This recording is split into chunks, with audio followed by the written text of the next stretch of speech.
Hi everyone, and welcome back to Bushel Park Golf Club. So you join me today on a real blustery day out on the fourth hole, and what we're going to talk about today is some escape shots. So when you do hit the ball offline, or like today's blown offline, how can we get ourselves back into play and not damage the scorecard too much? So first things to look at is actually where the ball's lying and what's around you. Now where I am for this first shot is pretty open, so I'm not going to have any restrictions on my swing, back or through.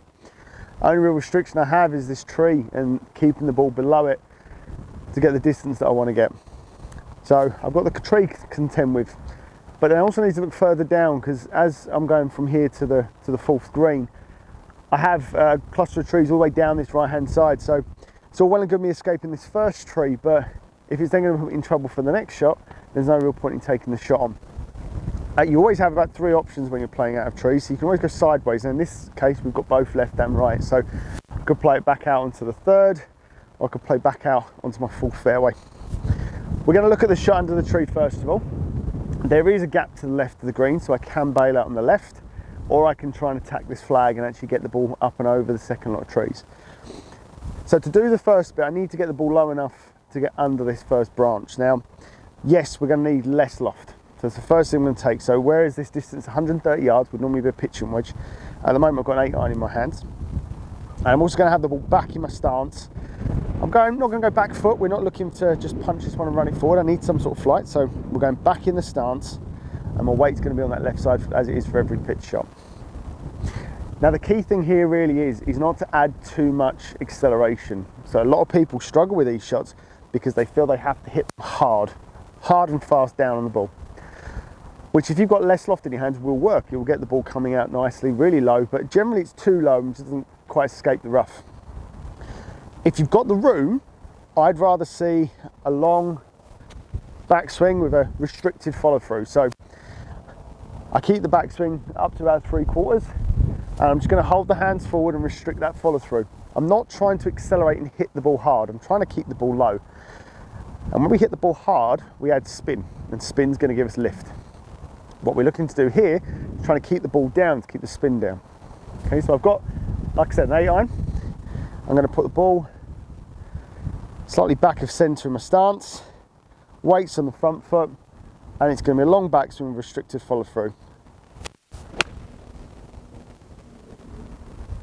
That's going to get the ball coming out nice and low under this first branch, hopefully enough height to clear the second one and releasing its way up towards the front edge of the green.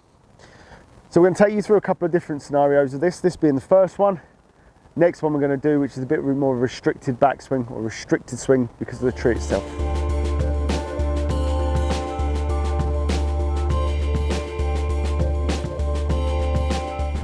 So the second shot we've got here, we're now restricted. So I've got restricted backswing, so I've got branches going to hit on the way back, and also got restricted follow through. I'm going to hit branches on the way through. So it limits the choices I've got. I can no longer really look at maximising the distance. I now need to play conservatively. I'm not going to stand here and try and hit and get as far and chase down as far as I can.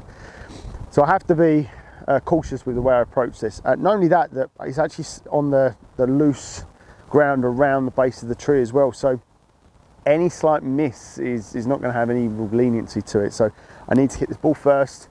I need to get this ball moving forward, and I need to play a shot that I can comfortably get myself moving back into this hole to allow myself to get back into the green for my next. So I have three options as always. I have behind me back on my own fairway. For this hole I have actually back out on the third fairway, and I have straight down as if I'm going towards the flag. Now straight down towards the flag's okay for this scenario. We've got quite a bit of space between the trees, but I've still got the possibility of leaving myself back under this sort of lie again. Going out to the left actually starts to encroach onto the actual tree trunk, and going out to the right is probably my safest play. I've got plenty of room around me. I've got room I can swing and put a nice shot in and get myself far enough out to allow myself a shorter shot for my next one. So with this kind of a lie, we've got to make sure we hit golf ball first. So we're going to, again, balls middle, back of the middle, slightly behind the centre stance. Weight as always is on the front foot. I'm going to maintain that front foot position. Now, if I had branches to go under, I'd do a longer or as long a swing as I could and keep the whole thing nice and smooth to keep the ball down. As it goes, I've not really got much in front of me outside of the tree, that I'm taking a 6-iron, I can be a bit more aggressive with this one, because once it gets beyond the tree that I'm under, everything else is nice and open. So I can be a little bit more aggressive and keep myself accelerating. So if we show you the accelerated version first, which is the one that I'd play for this shot. So ball's milled forward and it's back. I'm really accelerating through to get as much distance as I can out of this tree line. And we'll show you the version that we play if we was in more of a cluster of trees. So if I wanted to keep this ball moving forward but not popping up too much, same ball position, but I'm just going to do a long, lazy swing, as it were, keeping the club moving right the way through. The difference in those two shots, really, as far as the flight goes, the second one stays low and just chases. The first one climbs and has a little bit more distance to it. So all depends on the situation that you're in, but both of those shots will help you escape out from under these kind of low canopies. Really, the key to all these shots is loft. Don't feel that you have to de-loft everything. You have to get as low a loft as possible.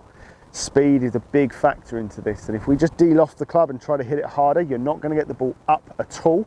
It's going to snag in the grass and you're going to be left with the same shot again.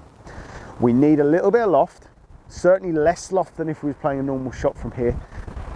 But for me, it's all about controlling that length and controlling the speed. So weight forward and keep it long and smooth rather than accelerated and hit. And that should help you get out of these tough situations and get that scorecard back and keep it all in line for the rest of the game.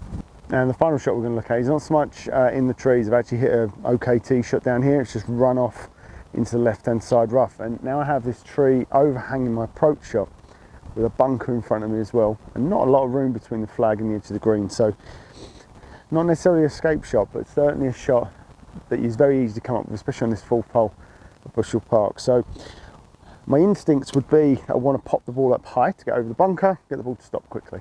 But the tree above us is causing some problems with that, so I now need to lower the flight. The same technique to a point is not going to work, because that technique's all about getting the ball chasing, keeping it low and getting it running and releasing. Well, we don't have that opportunity to run and release this too much, so I have to readjust the way I'm going to play this shot. So what I'm going to do is I'm going to keep my high lofted club, so I'm going to still keep my 58 here, so I'm not changing that because I want the ball to come up and get a nice pitch shot and contact off this lie. I'm just going to change where I'm trying to land this ball. So I'm going to land a bit closer to the edge of the green rather than more towards the flag.